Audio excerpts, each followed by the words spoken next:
Yeah, Ali, one of the things about that New York Times Magazine piece by Ben Ehrenreich, getting back to the issue of sort of Palestinian protest movements, obviously, as you said, stone throwing can be a form of violence. Obviously, it's completely asymmetric to the level of force that Israel possesses, and is even significantly less than some of the traditionally violent forms of resistance that some Palestinian factions have used.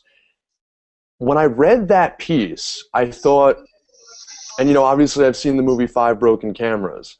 I thought, is this what it will take? If this isn't moving the needle in terms of the Israeli public, or in terms of the pressure being brought to bear by the international community, maybe it will take sort of Jewish protesters going there and themselves getting hurt en masse, and themselves actually finally being treated in that kind of in a manner that is frivolous, regards human life and human rights as frivolous, in order to move the needle. Sadly, that seems like what happened in the South in the civil rights movement, is that once white people started getting killed registering black voters, all of a sudden the FBI got kind of interested. Yeah, it's an interesting comparison, but I'm just not sure. There are definitely groups of Israelis. When I was in Hebron, there was groups of Israelis that traveled there and were involved in the protest action, and they got arrested too. And it's really incredible that at the time of the civil rights movement, you had these outlets like the New York Times and the Washington Post were sending reporters down to these civil rights protests and sending the news back up to Washington and New York. And rather incredibly, that news seemed to penetrate those big northern cities much more so than any of this stuff from the West Bank does Israel. The wall does a lot more than keep people out. It's totally out of sight, out of mind. There's, in Tel Aviv, there's barely even a flicker of thought about, as far as I saw, and I was spending time with activists and some journalist friends there.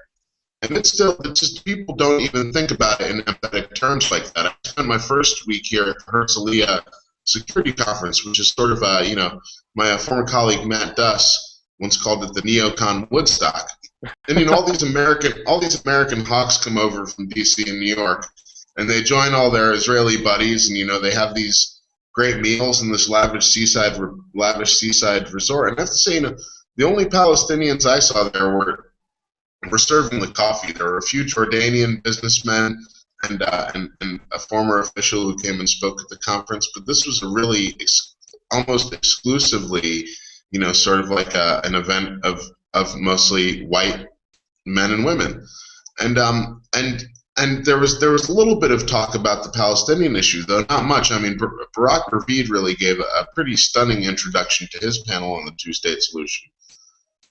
Where he said that some of the conditions on the West Bank resemble a de facto apartheid reality, and I think a few people gasped in the room, but that was the harshest thing that was said at all throughout the entire conference about the way that the Palestinians were treated. Even those who supported a two-state were doing it through the lens of ensuring Israel's long-term solvency as the Jewish and democratic state.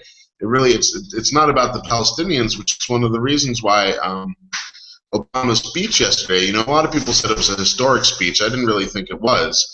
But one of the things that really sort of surprised me about it was that note that he struck about, justice being its own ends and empathy for the Palestinians and them being real people too. But when you think about it, that's, for someone like me who comes from a left liberal background, it's sort of stunning that you have to get up in front of a group of college students and tell them that there's justice in ending a military occupation on some 4 million people and dispossessing them and denying them citizenship rights in the country that rules over them.